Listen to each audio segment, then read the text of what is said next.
Good evening, ladies. I'm here this evening with a very dear friend, a blast from the past, basically, from Porter Elementary days, Monica Whitaker. And so we're here doing the Word of the Week, and she is actually from Lexington to do this, and I appreciate her doing this so much for me. So, Monica, tell us what your word is. Well, the word that I picked was deliver. Okay.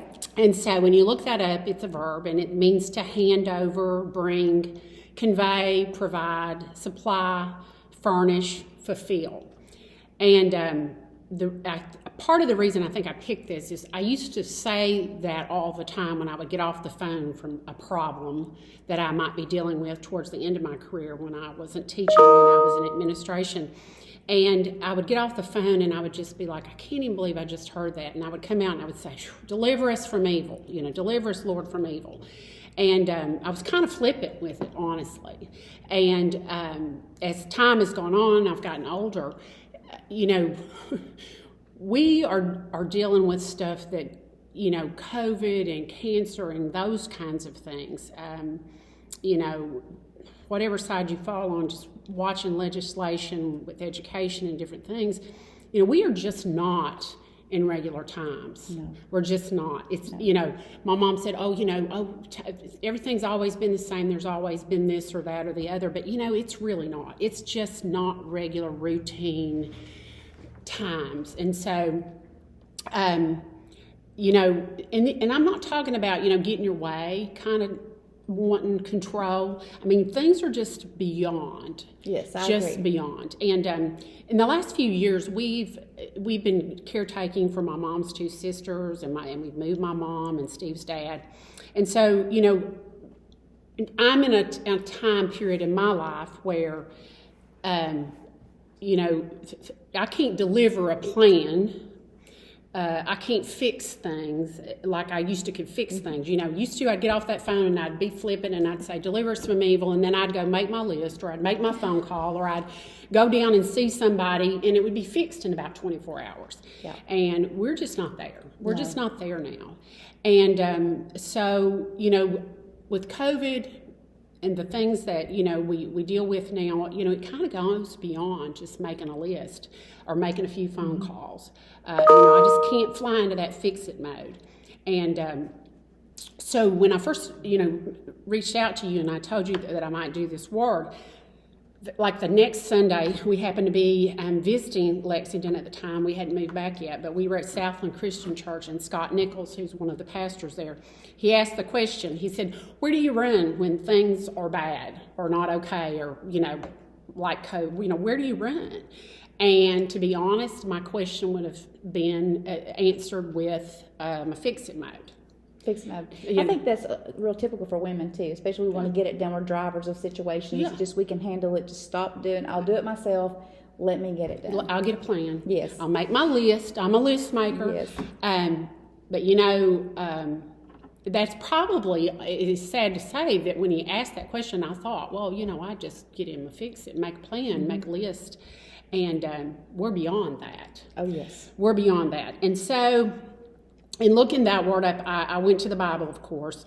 And so, if you look at Psalms 32:7, it tells us, you are my hiding place. You will protect me from troubles and surround me with songs of deliverance. And so, it's like, I'm finding all these great passages, and they can say it so much better than I. And then I went on to Psalms 107:6.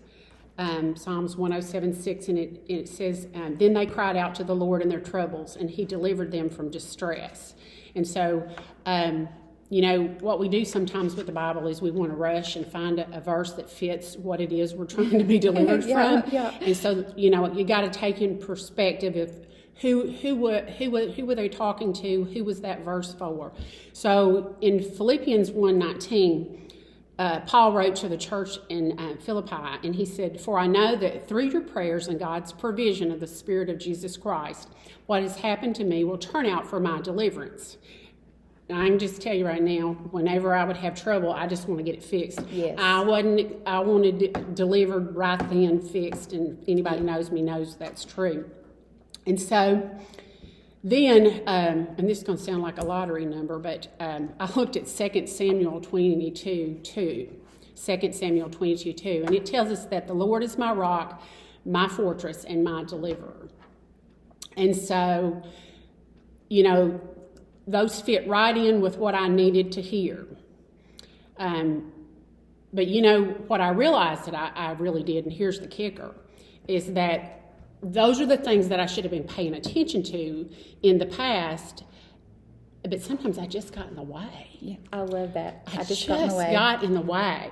And so, and I even heard you on one of your little blogs, you were talking about surrender and laying those Walmart bags down at the door. And I thought, that is so what happens to us, because I think now, if you compare it in our lives, we're just all in the big Walmart with all the bags, and we do need to lay some stuff down, and we do need to. And in taking care of some aunts and moving Mom and working through that and trying to get moved back here, there's just a couple of times that I was just like, I can't do this. I quit. You handle it. You just handle it, God. I just can't. And then I would sleep so much better. But then I'd be shocked, and I would think, now, why didn't I just, when I first got this problem, why didn't I just say, okay, you handle this? Yeah. But we just don't. We think. I think it's just like autopilot. We just automatically shift to what we know to do. We just pick up and go. Right. And so, I then compare all of this to kind of like the whole gardening process. And I know you like gardens like my husband does. I'm not going to say I do, but I do not, if we have one, I want it to look good. So, I will do the cleanup. And so, life can get messy and need cleanup. Yes. And then going back to the verses, so many times we just love getting that verse that tells us what we think we want to hear. Mm-hmm. Okay? And so I looked first at John 15:4. But then later I had to go back up above and read. And so in verse 4 it says, remain in me, and I also remain in you. No branch can bear fruit by itself. It must remain in the vine. And neither can you bear fruit unless you remain in me. So that's it. I thought, okay, so I'm going to use that for Rochelle. I'm going to do that. And then, you got to read those verses in context. You got to read those verses. That's the thing, isn't it? Yeah, and you just can't pick and choose it. And so if you look back up at verse 2, it says, he cuts off every branch in me that bears no fruit, while every branch that does bear fruit, he prunes that we will be even more fruitful.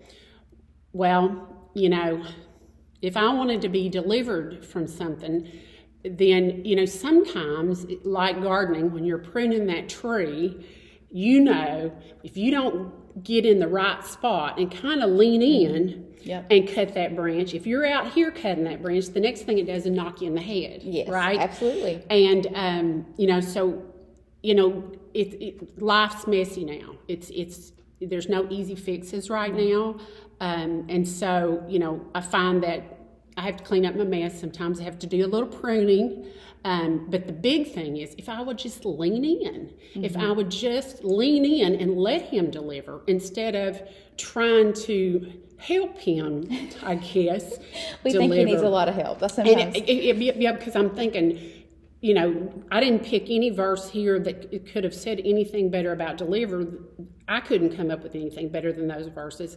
So why am I trying out here to do things?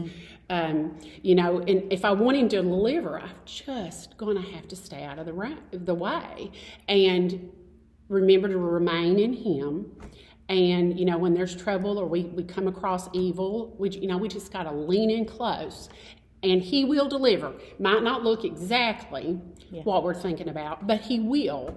And, we can rest. And I think when you rest and you get still, and that's real hard for me to do. Me too. Then I think I allow him to work, and then I see that. And I'll end with this with a story about our grandson. He's 2. We think he's wonderful. And so he's all about praying for the meal now, which is really good because when you do ball with boys and girls that are playing everything, you kind of move away from that sometimes. And so it's wonderful to get a start again. And he's all about pray hands, and he wants to do that. And so a couple of Sunday nights ago, we were having dinner. And he wanted to pray, and we prayed. And then he ate a while, and then he asked us all to put our forks down again. At 2. Oh, my goodness. And he said, pray again. And whoever wasn't listening had to, he called their names. He called you out, P-Pat, put your fork down. And he wanted to pray again. And before the meal was over, he had prayed 3 times. Okay? Wow. So there's a lesson. Yes, absolutely. That I wasn't even expecting, and I don't even have it, in my notes here, but that happened just not very long ago. And so I think that's what we have to do. I think we have to lean in. I think we have to pray. And lay the fork down. Yeah, lay that fork down, and he will deliver. He will. He will. And I always think about deliverance. Sometimes through deliverance is a lot of development, which we don't like, and there's detours that we don't like. Mm-hmm. We talked earlier before we started about being directionally challenged, which I'm keen to. I'm always on the wrong road, and the GPS is always saying turn around. Mm-hmm. But deliverance is so important because we want it right now, like the microwave. Mm-hmm. It's like popcorn takes too long at 3 minutes, right? We want it now. Yeah. So I think that the whole thing is that you're saying is lean in, and then you're going to get all this rest. Yeah. There's nothing like being in the rest of his hands, because Right. when we get there, it's like, why didn't I do this to begin with? I say that all the time. I'm like, I just gave up, and then I act shocked. Yeah, like that it came so easy. But that teaches us a lesson, and Yes. that teaches us growth, and that turn around and stop and be still, Yes. and he will deliver. I think we have to get exhausted, and I think he's finally relieved when we get exhausted, because we get tired of trying, and all this effort and energy we're putting into something that's not the way he has it planned to work Right. out. And we all know it's just going to work out how he's got it planned anyway. Exactly. We know that, but I don't know, we just don't let it go sometimes. Right. Well, I think the enemy sometimes tries to push those pressure points in our lives when we're feeling overwhelmed. We have so much going on. I mean, you've been Right. building a house. There's been lots of things going on, and he looks for those opportunities just to put a little pressure on something, which makes us feel like we got to take charge again. Yeah. And so we just actually did a Bible study here on about being reserved, that I'm writing about going to the table. In Psalm 23:5, he says that he's preparing a table before us in the presence of our enemies. And sometimes that reservation is just for you to go to that table, to find that rest, to find everything that he's preparing for us. Right. And so that's mentally where I'm going, and that's so ironic that this pastor asked you that question. Yes. I'm like, okay, this is too much. Yes. But because one of the things I was telling the ladies is I have this place in my mind. This is where I go. And if you see me just smiling in the middle of nowhere, I'm at that table. I'm just trying to soak out the world and just soak him in. And I'm going to that table that he's prepared. So that is so ironic that he would mention that. But this is a great lesson. I love the story about your grandson, and I think about laying the fork down, leaning in, right, and letting him do it, and you're going to find that rest. Right. So, ladies, if you're listening tonight, take this advice. Lay your fork down. The advice of her grandson, praying 3 times before the meal was over, and lean in. And even though pruning is hurtful sometimes, it has to be done for us to produce more fruit, like her scripture said too. So be encouraged, and try not to carry all the bags. Right. Try not to make the to-do list, and try not to get in the driver mode. And before you get exhausted, try to go ahead and give it to God in the first place. And so I appreciate you so much taking time to do this. It's such an honor for me for you to be here. And I'm sure there's going to be so many people that's going to be enjoying getting to see you do this too. So, ladies, there you have it. The word is deliver. Look up the scriptures that Monica's provided you, and remember to lay the fork down, lean in, let it go, and let God provide you and deliver you to the place He wants you to be in His timing. Just remember that. And so next week we'll have another word of the week, hopefully, and so just stay tuned in. Thank you. Okay.